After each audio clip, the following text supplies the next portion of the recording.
Hey everyone, I got some great questions and observations from a friend about Bitcoin. So I want to read you some of what he sent me, and then my responses and my own thoughts and observations based on that. Okay, so first of all, he says, I am intrigued by Bitcoin enough to hold the Bitcoin I bought 8 years ago, but not necessarily buy more. And so he's saying basically he just doesn't have the conviction to buy more, and I presume the observations below are the reason for that. So I am going to answer his observations below to the best of my ability. Okay, so he says, my position, meaning Joel's position assumes several things. Number one, people will continue to collectively agree that Bitcoin can be a store of value in some sort of unwritten social agreement. And then he says, all money generally is this way, so Bitcoin is dependent on this remaining true. What happens if people decide another crypto is better? Well, actually, let me address it piece by piece. So one, anything that is used as money is dependent on people believing that it will store its value over time. Gold works that way. The US dollar works that way. Everything works that way. And what matters is the credibility of its monetary properties. So all of these things, people's objections often miss something that is answered in 3 words, which is credibility of monetary properties. And I'll talk more about what that is. So yes, all of money assumes that people have decided that the credibility of the monetary properties is good enough to use it as money. So the US dollar has no inherent value. It's a piece of paper. It's literally a piece of paper, and you have to use it to pay your taxes, but you can literally get US dollars 5 minutes before you pay your taxes. So it's not like you actually have to hold US dollars to pay your taxes. You just have to have them at the point at which you actually need to pay the taxes. And of course, the US military, people say, yeah, but the US has a military. Well, so did every other country where the dollar, their currency went to zero. Every country where the currency went to zero also had a military, and they couldn't stop it. So what matters is the credibility of the monetary properties. So the reason people use the US dollar is they believe that although the US government prints about 7% more money per year, that they won't print more than 7% more per year, and that will only show up in inflation of between maybe 4 to 9% per year. And most people don't think there's a better alternative because they don't understand Bitcoin. And so the credibility of those monetary properties of the US dollar is good enough for them. Now, I don't think it should be, because if you understand Bitcoin, you realize that the credibility of those monetary properties of the US dollar completely suck. Like, they make no sense. It makes absolutely no sense to hold US dollars if you can hold Bitcoin instead. But a lot of people, again, don't understand Bitcoin.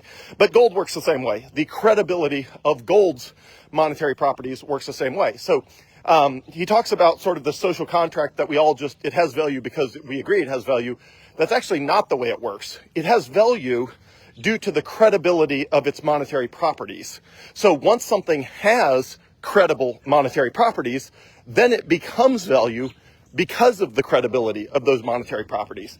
And after that process happens, you can trust that it will retain its value to the degree that it retains the credibility of those monetary properties. So it's not sort of some weird accident that gold is valuable. Gold has better monetary properties than any other metal. And that was discovered thousands of years ago. Humans figured out that gold was the scarcest metal on the periodic table that had the other, requirements of being a good money. It was divisible, it was durable, it was portable, it was authenticatable, verifiable, all of those things. Gold met those requirements better than any other metal. And it wasn't like some grand, round table decided that. People tried lots of different metals, and it kept coming up that gold was more scarce, more divisible, more portable, more durable, more authenticatable, so they kept coming back to gold. And so as more people used gold, more people used gold. And as soon as everybody was using gold, everybody was using gold because everybody was using gold. So again, it was not some sort of weird, social contract. It was the credibility of gold's monetary properties. That is entirely the reason gold has the value it has, which is now more than $20 trillion. It's the most valuable asset in the entire world. And Bitcoin's about 2 trillion. So Bitcoin is less than 10% of gold, which is something like 22 trillion, and Bitcoin's 2 trillion. So anyway, so it comes down to the credibility of the monetary properties, and that is an objective thing. So if you went back to the beginning of time and you understood the periodic table and you understood, how rare each of the elements was in the world, you could have predicted in advance that Bitcoin would emerge as the monetary metal for, history until the advent of the telegraph and basically electronic communications, which made gold hard to use because gold is not electronic in nature. So prior to the invention of the telegraph, you could have predicted prior to that point that gold would be the money that everybody would land on. And you could have done that far in advance. It wasn't it was not a social contract that everybody just decided. It was based on the credibility of gold's monetary properties, and gold had those credibility of those monetary properties from the very moment the earth came into existence, based on how much gold there was compared to other metals and the properties, the monetary properties of gold. So Bitcoin, it's easy to see how Bitcoin has become the dominant cryptocurrency and the fastest growing, most used sort of new form of money. And again, it's not because a bunch of people got together and said, let's just use Bitcoin. It's because the credibility of Bitcoin's monetary properties are far better than the credibility of the monetary properties of any other electronic currency. And I'll go into more details on that. So again, it's not a social contract. It's based on the credibility of the monetary properties. Those three words, extremely important. Credibility of the monetary properties. Okay, so what happens if people decide another cryptocurrency is better? The answer is they're not going to, because the design of Bitcoin hits a very specific target. And so it turns out, in retrospect, Bitcoin hit the exact bullseye for what you want in an electronic currency. And more than 20,000 other cryptocurrencies exist by people trying to change something about Bitcoin. And every single attempt they've made has made it worse. So at this point, Bitcoin has 16 years of history, 1/6. It has what's called hash power, which is the Bitcoin miners securing and auditing the network. That is, many dozens of times larger than the next closest cryptocurrency. And I'm not even sure what's even second on that list because nothing's even remotely close. So Bitcoin is just absolutely dominant. And in order for something to take the place of Bitcoin, it would need to have better monetary properties. The problem is it can't have better monetary properties because it's never going to be able to compete with the security architecture of Bitcoin as it relates to the Bitcoin miners and all of that. Sorry, give me 1 second here. So the Bitcoin mining network is so dominant that nothing is even remotely secure as compared to Bitcoin. And the security is a key part of the certainty and credibility of the monetary properties. So you can't make another cryptocurrency that's more, you can make it that's more divisible, durable, authenticatable, portable, blah, blah, blah. But the problem is, again, not the monetary properties. It is the credibility of those monetary properties. The level of certainty with which people in the world can be absolutely certain that will not change. So people are only going to decide another cryptocurrency is better if the credibility of those monetary properties is higher. And Bitcoin is the original, the most distributed, the most decentralized, the most secure, the most ABC, XYZ, every conceivable thing you'd want in a cryptocurrency. Bitcoin already has it. And there's no compelling would take the mantle from Bitcoin. And if that were even possible, it would have already happened in the last 16 years. So something really has to be radically better in some profound way to be better than Bitcoin. And I just don't see, neither me nor numerous other people have researched this, don't see how that's even possible. Okay, so it's not going to be another cryptocurrency, and you can, if you want to watch the videos I've done specifically about why nothing will outcompete Bitcoin and why there will not be a Bitcoin. So, again, if you want to understand why nothing will outcompete Bitcoin, do a search for the word outcompete. OUTCOMPETE, outcompete on my website, joelbaumgar.com, in the resource section, or on my Facebook page, or the keyword search MySpace, MYSPACE, which talks about why Bitcoin will not be, just the way Facebook replaced MySpace, why that will not happen to Bitcoin. I've got a lot of good resources about that out there. All right, so then he goes on to say, or maybe the government decides we're going to make our own blockchain, crypto, and there will only be 15 million instead of 21 million like Bitcoin's, and it's backed by a precious metal. I would say, well, that's already happened. The US dollar was a currency backed by precious metal, which was gold, and then they broke the promise. And the problem is every government currency, they always break the promise. The government promises to be responsible. They tie it to precious metals. Then they 100% of the time throughout all of human history have always printed more of the currency than they had precious metal to back it, and it has devalued the currency, and eventually the currency has collapsed. That is what has happened with every government managed money throughout all time. So the government's already done that, and if they make it a cryptocurrency or a central bank digital currency, CBDC, it doesn't matter. Again, we're looking at the credibility of the monetary properties. Governments have no ability to be credible with the monetary properties because everybody knows they're going to debase the currency. Debasing the currency means inflate it away or change the basis of it. So instead of, in the case of Bitcoin, there's 21 million, there will never be more. In the case of the US dollars, there's 22 trillion, and they're just printing more, 7% more a year. So within a year or two, there will be $23 trillion in circulation, and there's just no end in sight. They'll never stop doing that.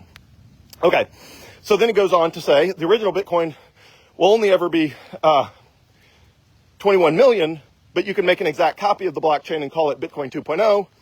So instead of the government printing money, is there a risk that other coders will write new cryptos? And how does Bitcoin retain its value if someone makes another one exactly like it with only 10 tokens? So it's even more scarce because there's only 10 tokens instead of 21 million, or 10 million instead of 21 million. Again, what matters is the credibility of the monetary properties. So if I come out and say, hey, here's Joel coin, and there's only 10 of them, it's super scarce. The problem is, yeah, but it's not decentralized. You have no way of knowing it's going to only stay at 10. In the case of Bitcoin, there's more than 100,000 people running Bitcoin nodes, every one of which has a veto over changes to that 21 million supply. If I roll out Joel coin, and I'm the only one who has a node that supports Joel coin, you don't have any way of believing or knowing that I'm not going to change the rules on you.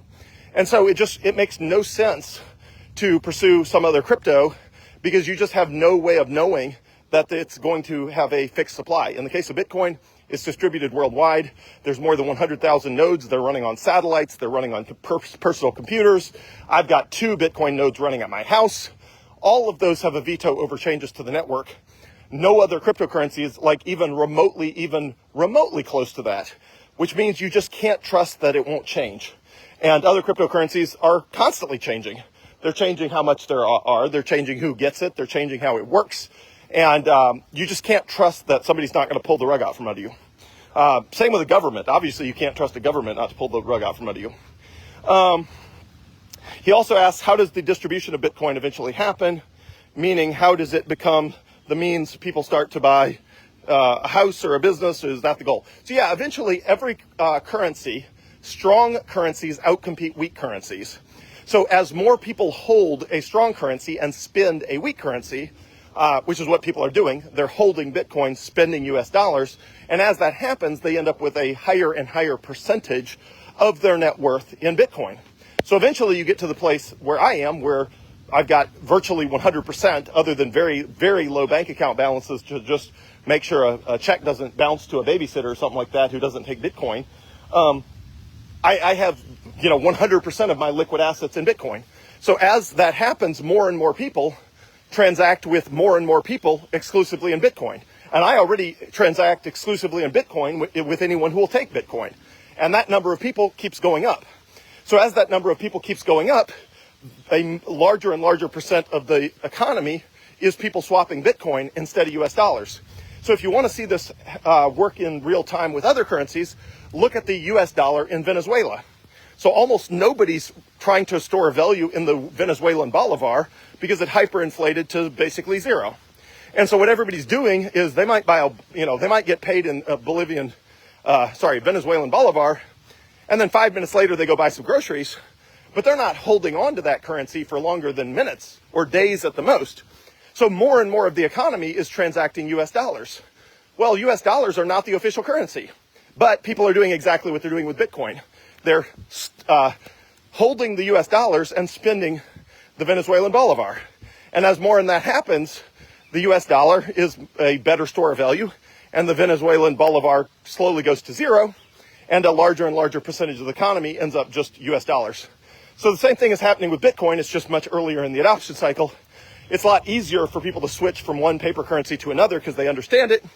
With Bitcoin, there's a high learning curve, so it takes a lot longer for people to get it, but that is already happening with Bitcoin. And as that happens, people are buying things. They're buying cars. They're starting businesses. They're like, a lot of that's already happening. It's just happening on a small and growing scale. So it's sort of not on the radar for most people. Okay. Then next series of questions related to here says, the value will at some point in some unforeseeable way be able to be, or how will the value at some point in the future be able to be determined without knowing the value of the dollar? Meaning, what if the dollar collapses? How do we value Bitcoin? Isn't it always based on the US dollar? As in, so the answer is no. The value is not based on the US dollar. And I'm going to do a separate video, so I'll turn this into two parts because I'm afraid, because it's raining so hard right now, that I'm going to lose this video. So I'm going to go ahead and upload this video, and I will start a second one momentarily where I answer that question.